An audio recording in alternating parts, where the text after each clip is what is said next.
I guess I suck at everything I do. I seriously pondered quitting my job the day the HR department informed me that I would be relocated to a regional office. Simply put, transferring from the headquarters to a tiny regional group company was a demotion. It was the same as being informed that I was useless and inept at my job. To be honest, I was depressed by the notice. It had been 5 years since I joined my current company. I remained a low-wage, flat employee, and my coworkers looked down on me every day, while the best of my colleagues rose through the ranks. I was sick and tired of it. And when I got home, my dad, who was always nagging me, was waiting for me. I had been living alone with my dad, who was approaching 70 years old, since my divorce from my wife. How am I gonna talk to my dad about my demotion? Dad, I need to talk to you about something. I reluctantly told my father about it. Well, you're still young, so go ahead and do your best. Don't worry, I'll be fine on my own. He welcomed my transfer to a regional office without criticizing me. Hey, your new office is where my company used to be, right? Wait, wasn't that where we lived when you were a kid? Huh? Oh, yeah, that's right. For a time, we lived in the countryside near the company where my father used to work. We must have lived there until I was in the early stage of elementary school. We moved a few times after that and have been at our current address ever since. Wow, that brings back memories. I wonder if the townscape has changed a lot since then. This must be some kind of fate. Go on, be positive. Okay, call me if you need anything. With my dad's encouragement, I decided to try my best in the new place. As I went out of the ticket gate on the day of the move, I was taken aback by the number of skyscrapers in front of the station, as well as the amount of people passing by. There were no buildings in front of the station, and there were not many people, according to my childhood memories. It appeared that not only the area in front of the station, but also residential neighborhoods had been developed on a huge scale. And there was no sign of the town I used to live in as a kid. I was pleased to visit the new, updated town and felt confident that I would be able to do well at my new job. However, these feelings were about to be shattered when I saw the company housing. What a shabby apartment building. The apartment was so shabby that I couldn't even tell how old it was. It was a property managed by our company. Due to personnel changes, the company's housing near the workplace has not yet had its residents. So I had to live in this apartment temporarily. I knew I couldn't complain, but I was worried there would be a leak. I pondered this and that while I looked through the few personal items I had taken with me. Fortunately, the company housing was furnished with the necessary furniture and appliances. It was simple to relocate because I simply needed to buy daily needs. And because I didn't have to pay rent, I was quite grateful to the company. And I was curious as to why my pay had been raised little. Despite the fact that I was demoted there, the new employer seemed to view me as a prospect. My salary also increased, but only a little. I wonder why they were treating me so well. Was it because they intended to treat me well before firing me? I was thinking about such an absurd thing when I heard a loud thud coming from the adjacent room. "What the hell?" I yelled, surprised. "Ouch!" I heard a woman yell from the next room. "Hey, are you all right?" I tapped on the wall and spoke to the other person, but there was no answer. I dashed out of the room and rang the next room's doorbell. "Is everything all right? I live next door. Are you okay?" But the next door neighbor never opened the door. "Excuse me?" After saying so, I opened the door and entered the room. The empty room seemed to be vacant, but there was a woman lying in the middle of the room. There was a step ladder by her side, perhaps brought from somewhere. The woman was lying on the floor next to the step ladder. I hurriedly called an ambulance and was taken to the hospital to accompany her, whose name I did not know. After waiting in the waiting room, a doctor called me in, and I went into the examination room. "She's fine. She has a mild concussion, but the injury is nothing serious." "I see. Thank goodness." I was relieved to hear the doctor's words. I never imagined that after moving to a new house, I would have to be concerned about a woman whose name I didn't even know. My mind was in a panic over this unexpected event, but it calmed down considerably. After that, the woman called her family, and I got in a cab to go home. Her parents politely paid for the cab. "Thank you so much." "I apologize for the trouble we caused you." Her parents apologized several times. I was impressed by them. Her parents were well dressed, both wearing suits, holding expensive-looking leather bags, and wearing shoes that were immaculately kept. They looked wealthy. But why, with parents like that, was she in such a run-down apartment? Such an old apartment would not be safe for a woman to live in from a security standpoint. It was hard to believe they would let their daughter live in such a place. There was one more thing that bothered me. Her parents never revealed their identity. They must be concerned about what to do after such a tragedy. Normally, I would expect them to exchange contact information, but they did not give it to me. The next day, I reported the event to the company and inquired about the room next door with the HR department. I was told that an employee was supposed to move into the room next to yours, but that it had been cancelled due to yesterday's commotion. The person in charge seemed reluctant to say anything, so I asked nothing more.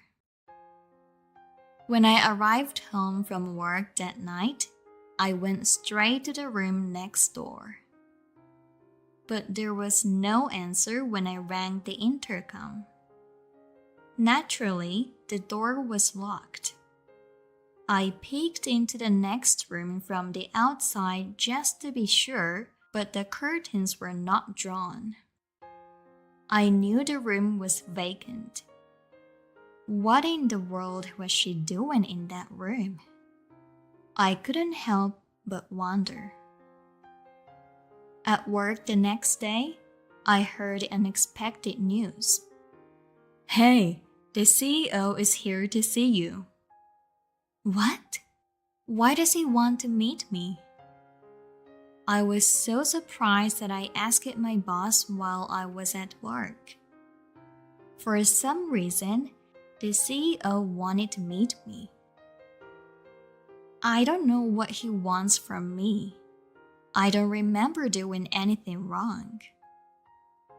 I know that. He just wants to thank you. His wife is with him. Thank me? The image of the woman in the next room appeared in my mind. No way. Thinking this, I entered the door to the CEO's waiting room, and there they were, definitely the parents of the woman I met yesterday. What? May I ask what's going on? The two of them bowed deeply and began to speak. I apologize. My daughter has requested me not to tell you anything about her. I'm sorry. I'm not quite understanding what you're saying. When I said this, troubled, they looked at each other, and then his wife opened her mouth. Perhaps you've forgotten about us, William. No surprise given your age. Have we met somewhere? We used to bathe together, didn't we? Excuse me?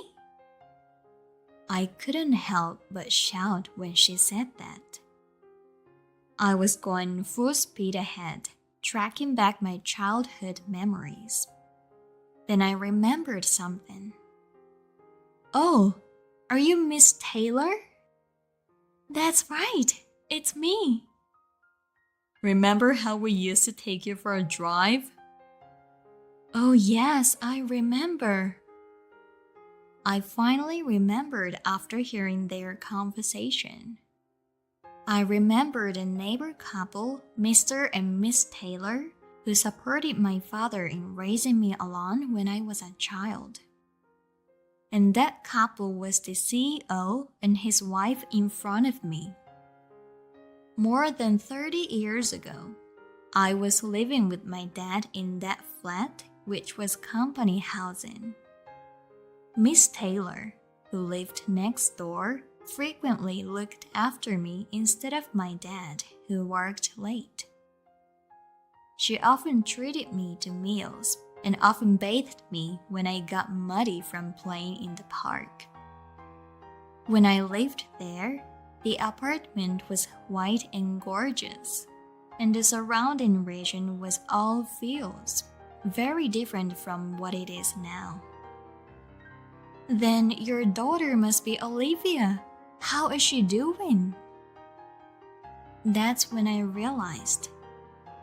That woman who was lying in the next room was my childhood friend, Olivia. The couple who lived next door had a daughter, and we went to kindergarten and elementary school together. We lived close to each other, were close friends, and went to and from school together every day. Olivia had some difficulties with talking, reading, and writing, and some of her classmates were mean to her. I always protected Olivia from those naughty kids. Olivia was a sweet child who never stopped smiling, and I admired her for it. I remembered a lot of things from the past, but the unexpected event surprised me, and I just stood there. But why was Olivia lying in the next room? My head was spinning, and I didn't know what happened. Actually, she works for the company you work for. And when she found out you were moving into company housing, she vowed she'd take the room next to yours. What? Why did she do such a thing? We hadn't seen each other in decades, no matter how much we used to play together, and I was curious. You know, she really believes in what you promised her. A promise? Yes, you told her you'd marry her, and she never doubted it. What? Miss Taylor's words took me by surprise. Mr. Taylor added an explanation. She just happened to find out that you were going to be transferred to this new company I've set up. She believes you're doing it to keep a promise you made to her. Seriously? The two of them went on to tell me more about the situation. Olivia's memories of my youth were apparently rather rosy, and she had always thought of me as her first love. As for her, she wanted to get closer to you by pretending it was just a coincidence. But it looks like she accidentally fell off the stepladder that day when she was trying to change the electricity in a high place. So that's why she fell. I was desperately trying to clear my head as I understood all at once what had been a mystery to me. In other words, Olivia, my childhood friend, was going to move into the room next door to me, her first love, as if by chance. But it appeared that the fact was that everything went wrong due to the accident that day. I'm sorry for getting you involved in such a strange situation. It's perfectly fine. Can I meet Olivia? Yes, of course. Olivia said she wanted to apologize too. The couple looked at each other and nodded. And a few days later, I was reunited with Olivia for the first time in decades. It's been a long time, Olivia. I'm sorry. She bowed her head to me as she opened her mouth.